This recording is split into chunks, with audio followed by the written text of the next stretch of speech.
একটি কঠিন বস্তু তার 3/5 অংশ জলের বাইরে রেখে ভাসছে। বস্তুটির ঘনত্ব নির্ণয় করো কেজি পার মিটার কিউব এককে। জলের ঘনত্ব দেওয়া আছে 1000 KG per metre cube. Option A 500, option B 750, option C 400, option D 800।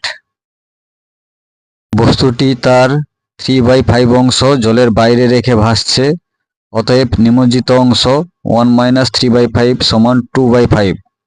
ধরি বস্তুর আয়তন ভি এবং ঘনত্ব স্মল ডি, অতএব বস্তুর ওজন W1 সমান VdG।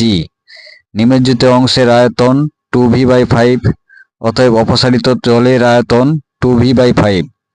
অতএব অপসারিত জলের ওজন W2 সমান 2V/5 × 1000 G।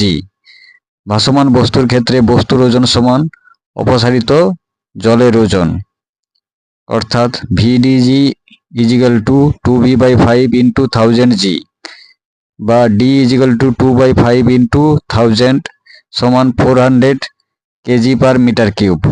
অতএব বস্তুটির ঘনত্ব হবে 400 কেজি পার মিটার কিউব। সঠিক উত্তরটি হবে অপশান সি।